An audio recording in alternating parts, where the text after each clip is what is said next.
السلام عليكم متابعي فلاش 24.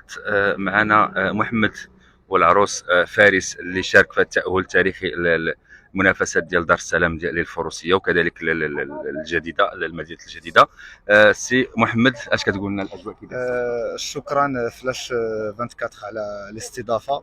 هذا التأهل صراحه تاريخي وفرحنا بزاف لانه منذ سنين ما تأهلش شي سربه من الاطلس المتوسط لنهائيات جائزه الحسن الثاني، والحمد لله بفضل القدرات وبفضل كاين واحد الروح قتاليه ديال الفرسان.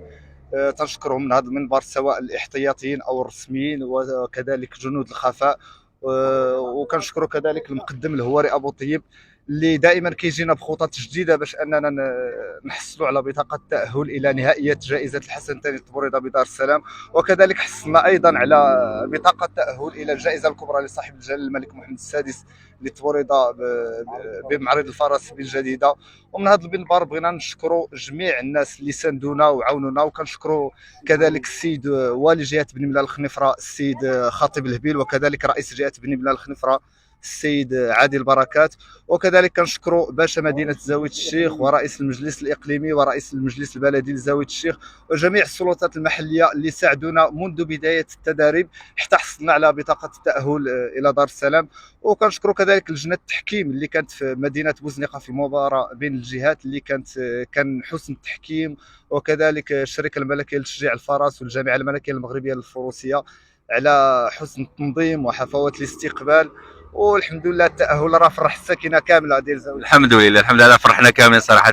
المنافسه في سميتو ديال بوزنيقه كي كانت تقريبا؟ المنافسه كانت قويه وكانت صعبه لانها جمعت تقريبا نصف المغرب، جمعت اربعه ديال الجهات ديال المغرب، كانت جهه بني ملال الخنيفره وكذلك جهه الدار البيضاء سطات وجهه اكادير تيزنيت وجهه الدار البيضاء سطات وبني ملال الخنيفره. والحمد لله كانت المنافسه قويه. كان اليوم الاول فيه المعامل واحد وكان اليوم الثاني معامل جوج. اليوم الاول كان عندنا مستوى تقريبا متوسط، ولكن الحمد لله النهار الثاني كانت الخطه ديال المقدم اللي كنقدم ليه جزيل الشكر من هذا المنبر، والحمد لله واستطعنا اننا نكونوا الاولين في الجهه ديال بني ملال الخنيفره ونحتلوا المرتبه السابعه باش نضمنوا بطاقه التاهل الى دار السلام.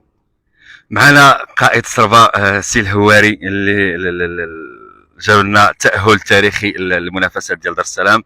سي الهواري الحمد لله تنشكركم اولا، تنشكروا الصحافه والناس المتتبعين في الصفحه ديالنا، المتتبعين في الاذاعه الوطنيه وعلى الشاشه على التواصل الاجتماعي. الحمد لله كان واحد التواصل وكان الهواتف نقال وكل شيء ساندنا وكل شيء ساند. حنا تنشكروا جميع الناس اللي ساندونا ماديا ومعنويا، وعلى راسهم السيد الوالي وقف معنا والسيد رئيس المجلس الاقليمي والسيد الكاتب العام، تنشكرهم من هذا المنبر، ورؤساء ديال المجالس رئيس المجلس البلدي والقروي والسيد الباشا ديال مدينه زاويه الشيخ كما قال الاخ. الحمد لله وقفوا معنا منذ بدايه التدريب والحمد لله وهذا الشيء راه معجزه. الحمد لله ان المنافسه كانت قويه، 23 صربه كلها كتمثل الاقاليم ديالها كلها باغا تأهل. الحمد لله كانت واحد المنافسه، ولكن الحمد لله بفضل الله سبحانه وتعالى اليوم الاول كنا في الرتبه 17. صعيب صعيب صعيب صعيب باش ترجع للمرتبه الرابعه، صعيب. هذا واحد المجهود كبير، مجهود جبار.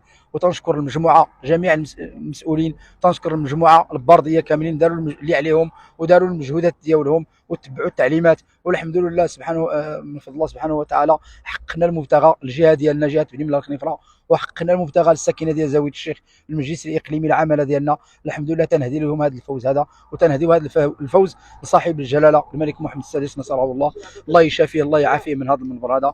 تنطلبوا ليه الصحه والعافيه والامن والامان والاطمئنان والاستقرار في البلاد ان شاء الله، وهذا الشيء كامل الحمد لله من فضل الله سبحانه وتعالى. وتنشكروا الناس المسؤولين اللي وقفوا في بوزنيقه الحمد لله منذ البدايه، التواصل وتجاوبونا في الهواتف ووقفوا معنا بالنسبه للماء والكهرباء والمسائل الماديه، كل شيء ماديا ومعنويا وقفوا معنا بمعنى الكلمه، بمعنى الكلمه.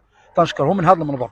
واللجنات ديال التحكيم وقفوا، وتنشكرهم السيد المدير العمر السقلي والسيد المدير ديال دار السلام الامير مولاي عبد الله، وتنشكرهم جميعا كل من ساهم ماديا ومعنويا. تنشكر الجميع وتنشكركم الصحافه. والحمد لله هذا الفوز هذا تنهديه لجميع المغاربه، وتنتمنوا باش نحققوا المبتغى ان شاء الله في الادوار القادمه، باش نجيبوا الميداليه الذهبيه من دار السلام ان شاء الله، وجائزه كاس محمد السادس بالمعرض الفرنسي الجديده. شكرا لكم.